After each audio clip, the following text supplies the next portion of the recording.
Assalamualaikum warahmatullahi wabarakatuh. Nama saya Maudi Haniani, NPM 1951040107 dari jurusan Manajemen Bisnis Syariah kelas A semester 2 dan Fakultas Ekonomi dan Bisnis Islam. Di sini saya akan menyelesaikan tugas mata kuliah Tauhid dan Ilmu Kalam tentang pemikiran Hasan Hanafi, yaitu ajaran inti Islam adalah Tauhid. Tauhid adalah basis Islam. Hanafi beranggapan untuk membangun kembali peradaban Islam tidak bisa tidak dengan membangun kembali semangat Tauhid itu. Tauhid adalah pandangan dunia, asal seluruh pengetahuan. Oleh karena itu, kita harus mengkaji konsep Tauhid dan kita akan melihat bagaimana pandangan dunia Tauhid itu berfungsi untuk membangun dunia Islam. Hanafi menegaskan bahwa membangkitkan semangat Tauhid merupakan suatu keharusan. Tauhid di sini bukanlah pernyataan keesaan Tuhan, sebagaimana dipahami umat Islam sebagai antitesis dan konsep Trinitas dalam agama Kristen. Hasan Hanafi mengajukan konsep baru tentang konsep teologi Islam yang ilmiah dan membumi sebagai alternatif atas kritiknya bahwa teologi tidak ilmiah dan melangit. Tujuannya sudah barang tentu untuk menjadikan teologi tidak sekedar sebagai dogma keagamaan yang kosong tanpa makna, tetapi menjelma sebagai ilmu tentang perjuangan sosial, menjadikan keimanan berfungsi secara aktual sebagai landasan etik. Hanafi menawarkan dua teori yang ia gunakan untuk mengatasi kekurangan teologi klasik yang bersifat teosentris. Pertama, analisa bahasa. Bahasa dan istilah dalam teologi klasik adalah warisan umat Islam terdahulu yang seolah-olah menjadi doktrin yang khas yang sudah paten dan tidak bisa diganggu-gugat.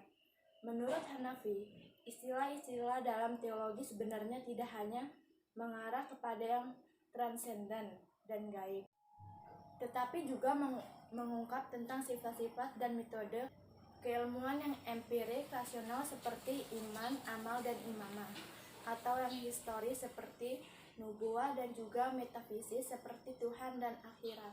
Yang kedua itu analisa realitas sosial. Analisa ini diperlukan untuk mengetahui latar belakang historis sosiologis, munculnya teologi di masa lalu dan bagaimana pengaruhnya bagi kehidupan masyarakat atau penganutnya. Selanjutnya, finalisa realitas sosial digunakan untuk menentukan arah dan orientasi teologi kontemporer.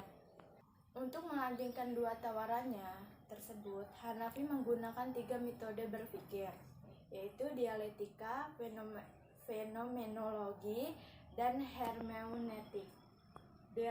Dialektika adalah metode pemikiran yang didasarkan pada asumsi bahwa proses perkembangan sejarah terjadi lewat konfrontasi dialektis saat tesis melahirkan antesis dan selanjutnya melahirkan sintesis. Yang kedua itu fenomenologi, merupakan gagasan Husserl tahun 1859 sampai 1938 yang merupakan metode berpikir untuk mencari hakikat sebuah fenomena atau realitas. Hakikat fenomena dapat dicapai menurut Husserl melalui tiga tahap reduksi. Yang pertama, reduksi fenomenologis, yaitu suatu objek dipandang apa adanya tanpa ada prasangka. Yang kedua, reduksi eidetik, yaitu menyaring segala sesuatu yang bukan menjadi hakikat objek untuk mencari dan mengenai fundamental struktur dari objek. Yang ketiga, reduksi transdental, yaitu kesadaran murni agar dengan objek tersebut seseorang bisa mencapai dirinya sendiri atau bagaimana ide atau gagasan tentang objek tersebut bisa dilaksanakan dalam upaya untuk kebaikan dan kesempurnaan hidup subjek. Hanafi menggunakan fenomenologi untuk menganalisis, memahami, dan memetakan realitas sosial, politik, ekonomi, realitas dunia Islam, dan realitas tantangan Barat yang diatasnya dibangun sebuah revolusi. Sebagaimana kata-katanya sebagai bagian dari pergerakan Islam di Mesir, saya tidak punya pilihan lain kecuali menggunakan fenomenologi untuk menganalisis Islam di Mesir. Metode ini, Hanafi ingin realitas Islam berbicara sendiri mengenai kondisi mereka. Islam adalah Islam yang harus dilihat dari kacamata Islam, bukan kacamata Barat. Yang ketiga, hermeneutik merupakan sebuah cara penafsiran terhadap teks atau simbol yang mensyaratkan adanya kemampuan untuk menafsirkan kondisi masa lalu yang tidak dialami, kemudian dibawa pada masa sekarang. Aktivitas penafsirannya terdiri dari 3 segi yang saling berhubungan: teks, perantara, atau penafsir, dan penyampaian kepada audiens. Orang yang melakukan hermeneutik harus mampu menangkap pesan-pesan yang terdapat dalam teks dan mengenal lingkungan dan masyarakat. Hanafi menggunakan metode hermeneutik untuk membumikan gagasan teologinya yang bersifat antropasentris dan teks ke konteks dan langit ke bumi dan dari teori ke praktek. Pada tataran ini, Hanafi menggunakan metodologi yang lahir dari internal Islam, seperti metodologi akal dan nakal. Selanjutnya, dalam rangka membangun kebebasan, Hanafi lebih banyak menggunakan rasionalisme Mu'taziliyah daripada teori Kasb, Asy'ariyah, dan Jabariyah. Begitu juga ia menggunakan usul fikih dalam mencari sebab musabah sebuah hukum.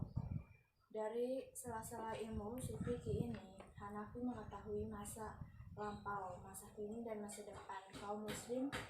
Dari sinilah ia mengeksplorasi triangle teori kesadaran, yaitu yang pertama yaitu kesadaran historis untuk mengetahui validitas teks-teks historis melalui metode-metode transmisi. Yang kedua, kesadaran spekulatif untuk menginterpretasi teks-teks dan memahaminya melalui analisa bahasa. Yang ketiga, kesadaran praksis untuk signifikan nilai-nilai dalam kehidupan praksis. Konsekuensinya adalah bahwa wahyu ditransformasikan ke dalam sistem ideal dunia dan celah-celah usaha, dan pada akhir tindakan, bukan di permulaan. Dan Tuhan lebih dekat pada proses menjadi daripada realitas statis. Dengan demikian, Hanafi banyak memakai teori klasik yang berkembang dalam tradisi Islam, tentunya dengan kritisisme yang ketat. Demikian penjelasan dari saya, kurang lebih mohon maaf. Saya akhiri. Wassalamualaikum.